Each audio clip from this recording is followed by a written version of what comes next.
Hey everyone, and welcome to The Explainer. Today we are diving deep into a question that is, well, literally reshaping our world. What is China's role in the global economy? You see, for decades, there's been a pretty clear set of rules for how countries do business. But right now, those rules are being challenged, changed, and straight up rewritten. So let's get into it. So here's the big question you always hear. Is China taking over? It's often painted as this simple, hostile takeover. But, the real story is so much more interesting and, frankly, way more complex than that. To really get what's going on, we first have to understand just how massive the shift in global economic power has been. Just look at this chart. The scale of this growth is just staggering. But it's not just about one country's economy getting bigger. It's about the entire global economic weight shifting. And for a long, long time, all that economic power wasn't matched by influence in the big institutions that run the show. And that mismatch, right there, that's where our story really begins. Okay, so to understand the rule book that's being challenged, we need to rewind the clock a bit, back to the system that was built right after World War II. The fancy term for it is global economic governance. But really, just think of it as the operating system for the entire world's economy. It was designed to keep trade and finance stable, predictable, and at the very heart of that system were three key institutions. You've definitely heard of these guys: the IMF, the World Bank, and the WTO.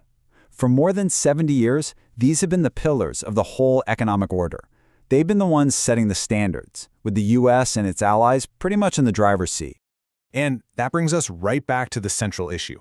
As China's economy just exploded onto the world stage, its actual power, its vote inside these institutions, it barely moved. And this gap, this mismatch between economic reality and institutional power, created a lot of frustration. Beijing felt like its new global status just wasn't being recognized.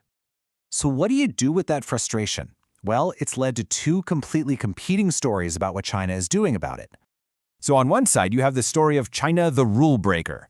This version says China is a revisionist power, trying to build its own separate parallel system to tear down the old one. On the other side, you have China the rule taker, a power that's actually benefiting from the current system and, wants to keep it going. So which one is it? Well, when you look at the evidence, things get complicated. The evidence for the rule breaker story is pretty compelling, right? China went out and created its very own development banks, the AIIB and the New Development Bank, which look a lot like direct alternatives to the World Bank. And then, of course, it launched the Belt and Road Initiative, this absolutely massive global infrastructure project that kind of operates on its own terms, totally outside the old framework. But hold on, because the rule taker evidence is just as strong. China's economic miracle was powered in huge part by joining the WTO. It's a major active player in the IMF, and research shows it's gotten really good at influencing the World Bank's lending from the inside. So it clearly has not just walked away from the old system. So if you've got strong evidence for two opposite stories, that usually means the real strategy is something else entirely, something much more sophisticated. The question isn't really which story is true, because the real answer from the researchers who live and breathe this stuff is it's not one or the other. China's playing a much smarter, much more complex game. The goal isn't just to break the system or to accept it as is, but to fundamentally reconfigure it from every single angle. And that's the key word for this whole strategy: reconfiguration. It means China is supporting parts of the old system, challenging other parts, pushing for change from within, and building totally new things outside of it, all at the same time. This isn't a simple takeover. It's a deep, complex rewiring of the entire global machine. This table just breaks it down perfectly. Look at this spectrum. On one end, you have deep cooperation, like working totally within the IMF's rules. Then it moves to shallow support, like pushing for reforms inside the World Bank. Then you get to shallow challenges, like creating alternatives like the AIIB. And all the way at the other end, you have deep challenges, like the Belt and Road Initiative, which is basically its own parallel universe. It's a strategy firing on all cylinders, all at once. Now, of course, this whole reconfiguration thing, it's not happening in a vacuum. As China makes its moves, the world's established powers, like the US and Europe, they're reacting, they're pushing back. And this creates this incredible dynamic push and pull, kicking off a whole new era of strategic competition. A perfect example of this is the global infrastructure race. So China launches its massive Belt and Road Initiative, and in what feels like a direct response, the G7 countries create the Partnership for Global Infrastructure, and the EU launches its own global gateway. This is direct head-to-head competition, and it's creating a totally new multipolar world for global development. And this competition gets really interesting down in the weeds.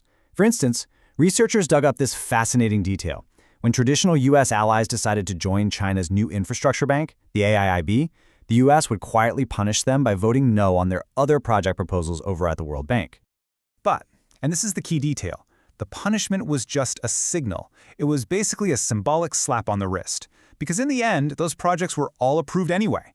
So it shows a measured response, right? Not an all-out economic war. It's a protest for sure, but one that doesn't completely blow up the relationship. So, what does this all add up to? The reconfiguration, the competition, these symbolic moves, it means the entire map of the global economy is being fundamentally redrawn right before our eyes. So here's the new reality, the bottom line. That old Western-led order is definitely changing. The system is getting way more complex, way more multipolar. There really isn't one single rulebook that everyone agrees on anymore. Instead, the future is being shaped by intense competition and innovation coming from lots of different places. And that leaves us with one final, huge question. The old referees of the global economy aren't the only ones on the field anymore. You've got new players writing their own rules as they play. So in a world with multiple rulebooks, who or what actually gets to decide the future of the game? That's something we're all going to be watching unfold. Thanks for joining us for this explainer.